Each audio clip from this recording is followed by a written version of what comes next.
안녕하세요. 정리한 목사입니다. 6월 8일 말씀 묵상 함께 하겠습니다. 로마서 7장 1절에서 13절의 말씀입니다. 형제자매 여러분, 나는 율법을 아는 사람들에게 말을 합니다. 율법은 사람이 살아있는 동안에만 그 사람을 지배한다는 것을 알지 못합니까? 결혼한 여자는 그 남편이 살아있는 동안에는 법으로 남편에게 매여 있으나 남편이 죽으면 남편의 법에서 풀려납니다. 그러므로 남편이 살아있는 동안에 그 여자가 다른 남자에게로 가면 그 여자는 가늠한 여자라는 말을 듣게 됩니다. 그러나 남편이 죽으면 그 법에서 해방되는 것이므로 다른 남자에게로 갈지라도 가늠한 여자가 되지 않습니다. 나의 형제자매 여러분, 그러므로 여러분도 그리스도의 몸으로 말미암아 율법에 대해서는 죽임을 당했습니다. 그래서 여러분은 다른 분, 곧 죽은 사람들 가운데서 살아나신 그분에게 속하게 되었습니다. 그것은 우리가 하나님을 위하여 열매를 맺게 하기 위함입니다. 이전에 우리가 육신을 따라 살 때에는 율법으로 말미암아 일어나는 죄의 욕정이 우리 몸의 지체 안에서 작용해서 죽음에 이르는 열매를 맺었습니다. 그러나 지금은 우리를 올감했던 것에 대하여 죽어서 율법에서 풀려났습니다. 그래서 우리는 문자의 얽매인 낡은 정신으로 하나님을 섬기지 않고 성령이 주시는 새 정신으로 하나님을 섬깁니다. 그러면 우리가 무엇이라고 말을 하겠습니까? 율법이 죄입니까? 그럴 수 없습니다. 그러나 율법에 비추어 보지 않았다면 나는 죄가 무엇인지 알지 못하였을 것입니다. 율법에 탐내지 말아라 하지 않았다면 나는 탐심이 무엇인지를 알지 못하였을 것입니다. 그러나 죄는 이 계명을 통하여 틈을 짜서 내 속에서 온갖 탐욕을 일으켰습니다. 율법이 없으면 죄는 죽은 것입니다. 전에는 율법이 없어서 내가 살아있었는데 계명이 들어오니까 죄는 살아나고 나는 죽었습니다. 그래서 나를 생명으로 인도해야 할 그 계명이 도리어 나를 죽음으로 인도한다는 것이 드러났습니다.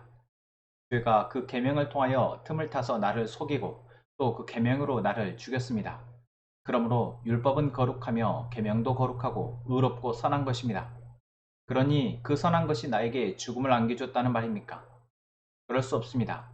그러나 죄를 죄로 드러나게 하려고 죄가 그 선한 것을 방편으로 하여 나에게 죽음을 일으켰습니다. 그것은 계명을 방편으로 하여 죄를 극도로 죄답게 되게 하려는 것이었습니다. 아멘. 바울은 로마서 7장의 말씀에서 율법과 죄에 대해서 또 이제 그리스도로 힘입어 그리스도의 종이 된 하나님의 백성으로 된 우리에게 나타난 변화는 무엇인지를 비유로 말하고 있습니다. 그 비유를 위해서 혼인 관계를 이야기합니다. 여러분, 율법, 이것은 우리에게 어떤 의미입니까? 세상에도 법이 있습니다. 세상의 법에 따라서 우리는 무엇이 죄인지 알고 그 죄를 짓지 않기 위해서 또는 그 법에 의한 심판을 받지 않기 위해서 우리는 조심합니다. 바로 율법의 역할이 그러합니다. 율법은 하나님이 무엇을 죄로 여기는지를 분명하게 알게 하는 역할을 합니다.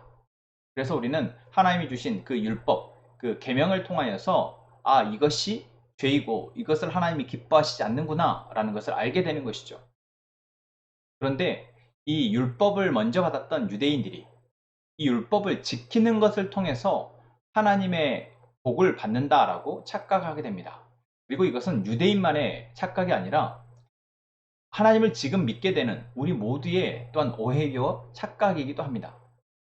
여러분, 율법을 지키는 것이 하나님이 우리에게 바라시는 것이라면 왜 이것이 우리에게 또한 올무가 되냐? 이 흐름을 우리는 잘 이해해야 합니다. 왜냐하면 우리가 그렇게 되기 때문이죠. 오늘 바울은 그 이야기를 하고 있는 것입니다. 우리가 이제 예수 그리스도의 십자가의 죽으심을 통해서 그 은혜를 힘입어서 이제 의롭게 되었다면 우리는 더 이상 율법의 얽매인 자가 되지 않는다라는 것이죠. 분명 율법을 우리 안에 지켜줘야 하는데 또한 율법의 얽매인 자가 아니다라는 이 말, 무슨 말일까요? 하나님은 율법을 통해서 우리가 어떻게 살아야 하나님이 주시고자 하는 그 복을 누리며 살아갈지를 말씀해 주셨다고 했습니다.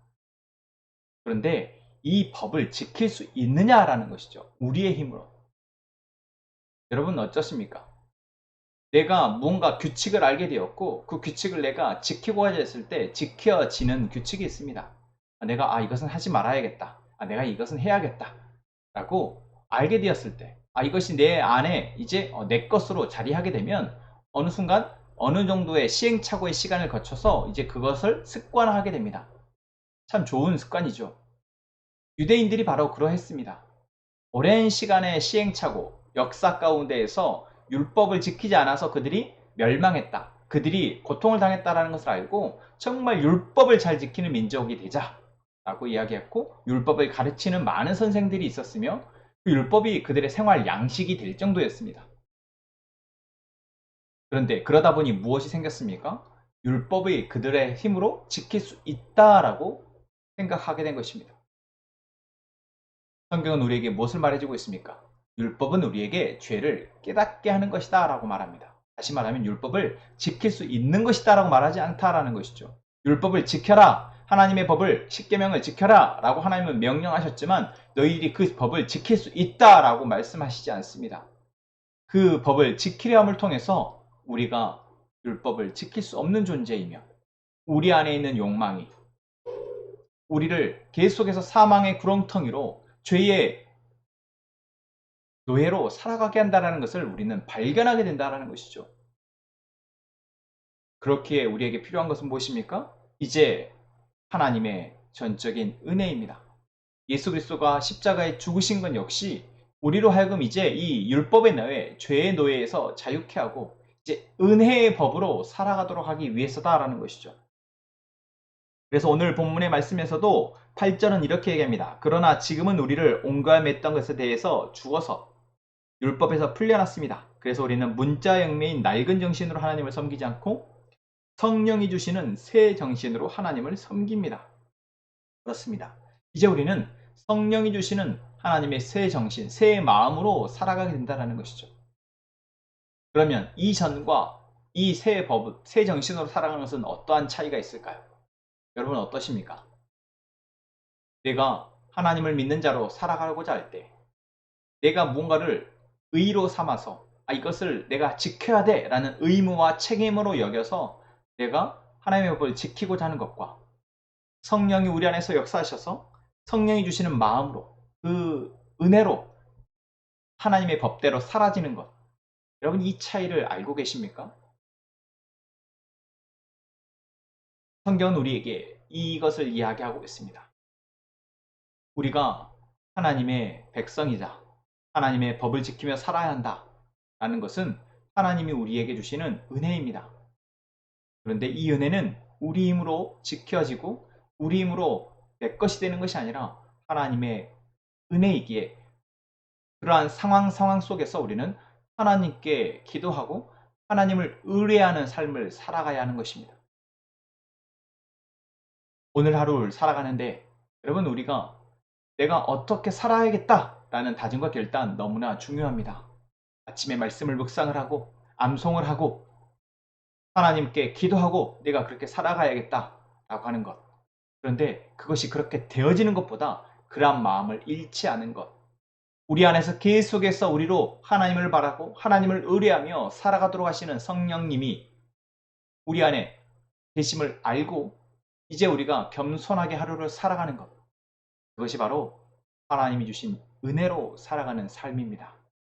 오늘 하루도 율법의 책임과 의무로 아니라 하나님의 은혜로 살아가지는 하루가 되기를 기도합시다. 하나님, 우리가 하나님의 법을 알게 하시고 그 하나님의 법을 지키며 살아가도록 베푸시니 감사합니다. 하나님, 이 하나님의 법이 우리에게 율법이 되지 않게 하시고 의무가 책임이 되지 않게 하시고 이것을 주신 하나님의 은혜를 알고 이 은혜로 누리며 살아가도록 도와주옵소서. 성령 하나님 우리 안에서 역사하실 때 우리가 민감하게 그것을 듣고 반응하여 하나님이 우리를 이끌어 가시는 그 은혜의 삶을 살아가게 하여 주옵소서. 함께 보간 선화목재교회 모든 성도들이 그러한 삶을 살아가게 하시며 그것을 위해서 우리에게 말씀하신 하나님의 말씀을 듣고 그것을 깊이 생각하며 그 안에서 주시는 깨달음을 이제 통해서 우리의 삶을 담대하게 살아가게 하시며 또한 우리의 가정과 우리의 교회를 하나님의 말씀의 기초 위에 든든히 세워가는 우리 모든 성도들 되게 하여 주옵소서. 감사함이 예수님의 이름으로 기도합니다.